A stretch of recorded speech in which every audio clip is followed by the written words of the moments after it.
How would you compare your confidence in yourself as a professional wrestler and your character in that first run in NXT nearly 10 years ago, and how would you compare working with Triple H on the main roster and Shawn Michaels in NXT last year?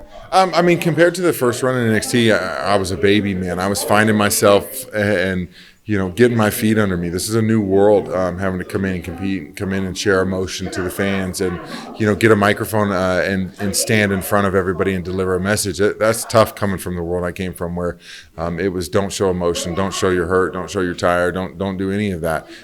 It was go out there and compete, and this is a different world. So that first run, I mean, the confidence is always there. I know that I'm built for success in whatever I choose to do, whether it's start a coffee company like I did, or if it's a jiu-jitsu tournament, or it's in WWE. Like I'm built for success. I just knew it was going to take time to get there. But now, getting to go back and experience that with a whole different confidence, knowing how good I am, was pretty special, because I had Shawn Michaels and Russo and Matt Bloom and Terry Taylor and those guys seeing the success that I'd already had in a career. I mean, I'd already wrestled several WrestleManias, several SummerSlams. I've wrestled Cena, been in the ring with The Rock, Kurt Angle, Braun Strowman, Seth Rollins, Roman Reigns. Like, the list of people and the things I've done are already amazing. I have that, but now let's go back and create something new. And everything to me feels new and fresh, because Shawn, that was the first time I got to work with Shawn, and he is such an amazing person with an amazing mind for this world that he loves and he protects, and he's not going to let anybody step on it. So it was good to get down there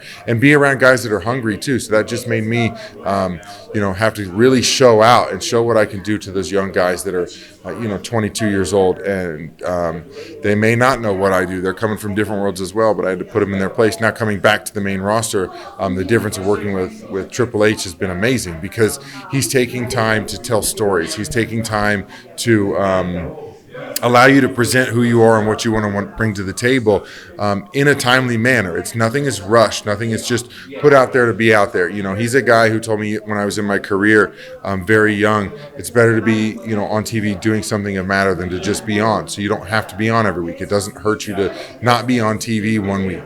And that's a tough pill to swallow as a superstar, because you do want to be on TV every week and you do want to be in things that are important. But you got to trust the process with Hunter. He knows what he's doing, and he's not wrong, because he proves it time and time again with these superstars he's building. For someone like look, I mean, if you look at Bronson Reed, he's been on TV for a couple of years now, and they've done good jobs of sprinkling bits of him, and then you get to watch him hit Braun Strowman with a tsunami on top of a car, and it's getting millions of views. Like, Hunter knows what he's doing. He knows how to build people, knows how to tell a story, and so I think that's important. As long as you can hold up your end and go out and put on the show he expects you to do, and for me, it's going out and being perfect every time now, and competing and bringing a new, fresh feel to what I do in the ring, and I think he trusts that. I got to trust him and what he sees and what his vision is for me, and I know that it won't be overnight. It will take time, and as tough as it is to swallow that pill sometimes and hold back and not just floor it, it's going to be a good thing in the long run. Final one from me. We've had two huge returns in the past year. We've had CM Punk back to the main roster. I want to know your thoughts on that, how close you are with him outside the ring, and then familiar face The Rock as well. You've got unfinished business with him. He rock bottomed you when you were King Corbin. We got to see that run back. On the very first SmackDown on Fox, he rock bottomed me in front of like 4 million people in LA. Yeah, no, I owe him one for sure. So if he ever wants to step away from all the bloodline stuff and throw down, I'm more than happy to crack him in the teeth, because I definitely owe him one, and I'm a different guy than I was then. And he had Becky Lynch helping him, so he always had that crutch of Becky Lynch at that point. So no, and then Punk. I'm excited to see Punk back. Punk was here when I first was coming up to the main roster, so I never got an opportunity to work with him. I would love to get in the ring with him as a competitor, or as a teammate, or as in a group, anything like that, because we are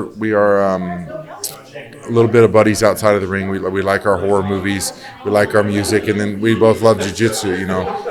He gave me major props when I won the last jiu-jitsu tournament, took gold. He's like, that's pretty awesome, and so it's kind of a cool little bond we have between us, because not many people have climbed through those ropes to do a jiu-jitsu match or UFC or boxing or whatever it is. So we have that commonality, and I think that's what kind of helps us get along. Awesome. Really appreciate your time. Yeah, Great absolutely. chatting to you.